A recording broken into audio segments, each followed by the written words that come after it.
Hundreds of Bay Area families are so grateful to a program that offers free summer camp for children living with cancer.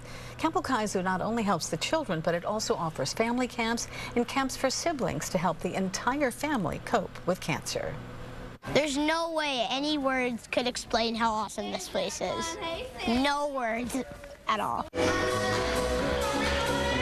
9-year-old Isaac doesn't let anything stop him at summer camp in spite of brain cancer that affected one eye when he was just a little baby. The tumor was in there, and a piece of it had to be cut out. So I can't see in this eye. Isaac is at Camp Okizu, which provides free camp for kids with cancer, their siblings, and their families in a beautiful setting in the Sierra foothills. Swimmers, it's time to go! They feel free here to share their stories with each other and with us. I had blood cancer, which is called leukemia, and I was 5 years old. 11-year-old Virginia had 2 bouts with cancer. She needed a bone marrow transplant the second time, and her sister was a perfect match. She was only like 4 or 5 years old, and she had to get a lot of shots and tests. So I'm really proud for her, and I'm really glad I survived. Okay, you run better with a prosthetic than I can ever run.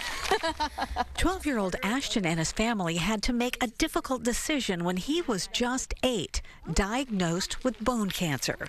We decided amputation was the best idea because I can still do all athletic things still. I run, I can do anything like a normal kid can do now.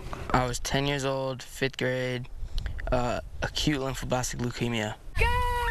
We met Alex's younger brother and sister at siblings camp in 2014. Max and Elsa were very young when Alec was going in and out of the hospital, but his illness still had an impact on his siblings. What's going on? Max is in a band called WJM, which donates its proceeds to Camp Okizu and other charities. This is where the magic happens. Twinkie is a counselor who volunteers her time at Camp Okizu. She was a camper many years ago. She had a rough time with cancer as a child. When she was 30, she was diagnosed with breast cancer and had a double mastectomy. Leukemia at 9, leukemia at 12, and then breast cancer at 30. Yeah, so 3rd time's a charm. I met my quota of cancer. How are you doing now? I am doing fabulous. All right. My first customer. I always had nursing in the back of my head, but being amongst other young survivors of breast cancer and being in that community, that which I found, that pushed me over the edge to get into nursing. Twinkie's doctor as a child was Dr. Mike Amelon. He and John Bell are co-founders of Camp Okizu. Dr. Mike is a bone marrow transplant specialist. John Bell paid for the very first camps out of his own pocket with his travel company. The biggest reward for doing this is to have that big an effect on them and make them be the kind of people who want to make other people better. Camp Okizu added an extra weekend of family camp with educational programs to help families cut through red tape and getting help for children returning to school. They look different and feel different. They've lost their hair. They may have lost a lot of weight or gained a lot of weight. They may have had surgical procedures, so they feel very separated from their peers, and so it's very difficult for them to go back. And they recommend getting baseline testing for children early in treatment. Thank you for keeping me safe. It's my pleasure. Camp Okizu inspired me, somebody afraid of heights, We're ready. to try something the kids were enjoying. Okay, here we go. Okay, that's the last time I'll ever do that again.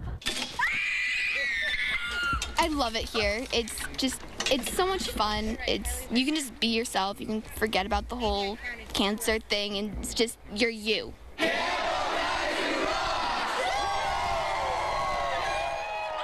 Yes, it does. Well, we are so grateful to you, our ABC7 viewers, for helping support Camp Okizu all these years. And the need to help the kids and the families continues all year round. You can learn more on our website, abc7news.com. The smiles on those kids are just priceless. I mean, it's so wonderful. Yeah, thank you. It's a great program. Absolutely. Still ahead.